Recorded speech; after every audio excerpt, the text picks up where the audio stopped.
Nós temos uma preocupação muito grande em esclarecer na mente dos obreiros, dos crentes, dos servos do Senhor, as dificuldades que a igreja está enfrentando nessa sociedade em que estamos inseridos, pela popularidade de anjos, pela maneira como as igrejas estão proliferando e pregando doutrinas tão diversas, tão estranhas, que chega a ferir a realidade da Escritura Sagrada. E hoje nós escolhemos um texto para continuar falando de anjos. Nós já falamos muita coisa sobre anjos, falamos sua origem, natureza, propósito, tarefa, como é o corpo, como eles se apresentam. E na semana passada nós falamos também o que se podia dizer de anjos. Falamos que de anjo pode-se dizer que no céu eles não casam, nem se dão em casamento. Também falamos que anjo não envelhece. Não existe no céu anjos adolescentes, mas também não existe no céu geriatria, a área dos idosos, dos anjinhos mais velhos, enrugadinhos. Não, eles são sempre jovens, séculos após séculos. Nós falamos que eles não procriam, não geram filhos, e nem entendemos pelas Escrituras Sagradas, não entendemos que os anjos que pecaram e que foram expulsos do céu foram repostos, que Deus criara outros ou que anjos gerara outros. Não, Deus já conhecia tudo, o número do que existe. A Bíblia diz que a quantidade de anjos são milhares de milhares e milhões de milhões. Portanto, a linguagem correta seria um número incontável. E falando desses anjos nesse tom, eu vou chegar no texto que nós vamos falar mais um pouquinho, para dizer aos amados irmãos que anjos, na primeira aula nós aprendemos, são seres criados. Além de criados, são espíritos puros. Não são pessoas que precisam ir diante de Deus pedir perdão pelas coisas erradas que fazem, como nós o precisamos fazer. Eles são espíritos puros. Além de espírito puro, eles constituem uma ordem de criaturas mais elevadas do que todos os outros seres criados, homens, animais, plantas, etc. e etc. Os anjos são criaturas mais elevadas. Eles não possuem sexo na sua natureza. Deve ser lembrado, Ana Cláudia, que os anjos possuem um corpo que não é físico, é um corpo espiritual. Esse corpo não é para atuação, é a residência, é a habitação do anjo. Guarde a palavra habitação, porque nós vamos utilizá-la daqui a pouco. Então os anjos possuem um corpo onde eles habitam, é chamado corpo espiritual. A Bíblia chama de habitação dos anjos. Quando vai condená-los lá no capítulo único, versículos 6 e 7 de Judas, disse aos anjos que abandonaram sua habitação natural. Abandonaram a habitação natural. Está falando do corpo e não do lugar onde eles moravam. Eles têm acesso a Deus direto, sem restrições. Anjos entram e saem.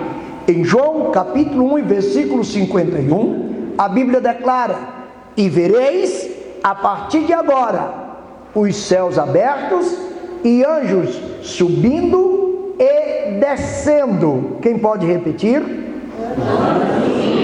Subindo e descendo.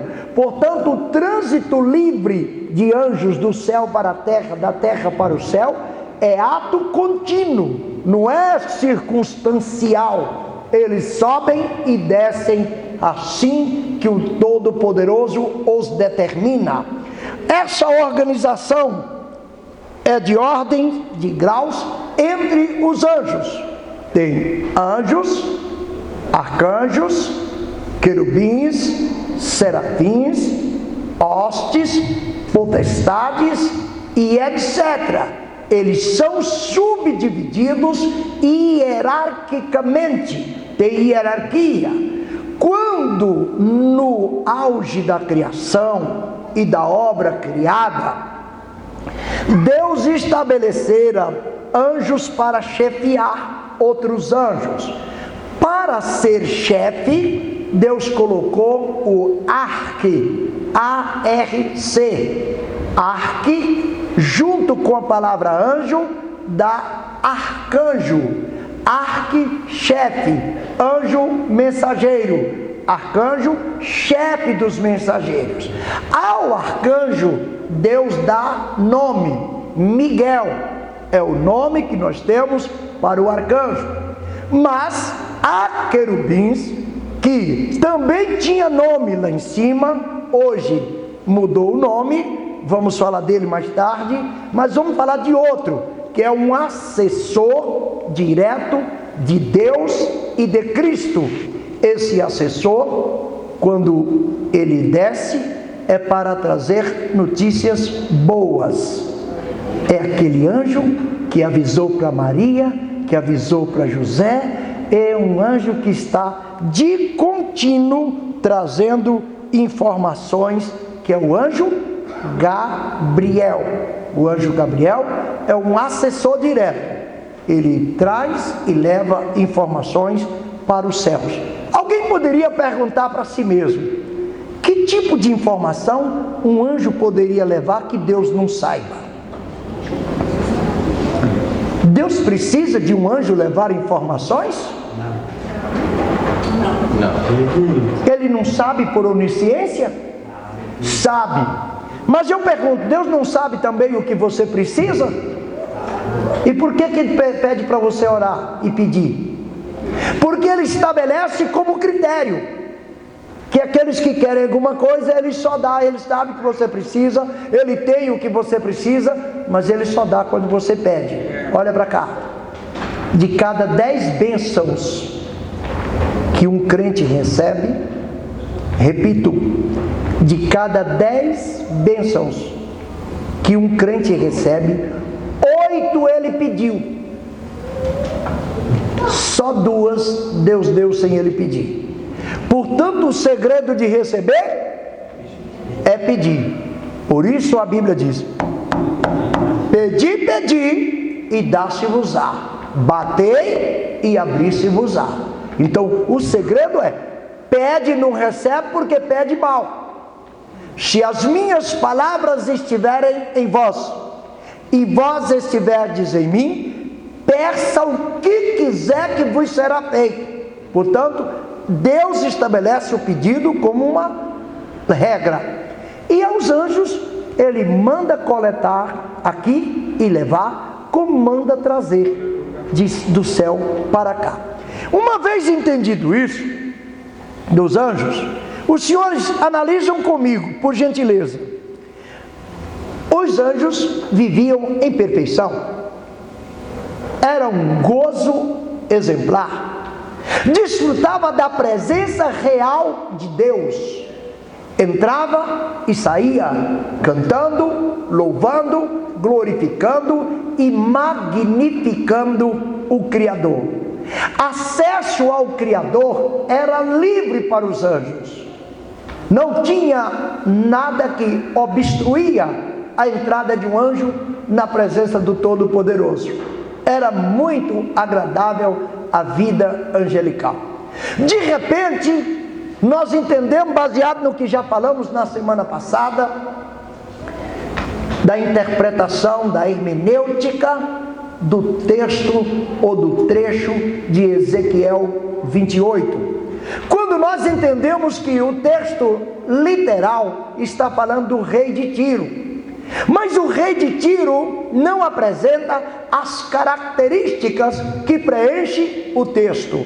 Por exemplo, o texto diz assim: perfeito eras. O rei de Tiro nunca alcançou grau de perfeição, pelo contrário, era um rei sanguinário. Então ele não tinha perfeição para a Bíblia dizer perfeito eras. Ó, mostrando um passado de perfeição. Também diz: entre pedras afogueadas tu andavas, o jaspe, o ônix, o carbúnculo, o topázio, a esmeralda, o ouro, a prata. O rei de Tiro nunca andou por um ambiente cercado de tanta preciosidade, de tanto minério. Portanto, não diz respeito literalmente ao rei de Tiro tão somente, mas diz respeito ao rei de Tiro e a outra entidade que os melhores intérpretes entendem se tratar do antigo Lúcifer. Antigo. Por que antigo? Porque ele deixou de ser Lúcifer. Agora nós faremos uma pausa para deixar os anjos bons, que nós dividimos em duas classes, os bons e os maus. Para entender os bons e os maus, eu preciso voltar à origem deles, e vou falar a origem dos dois.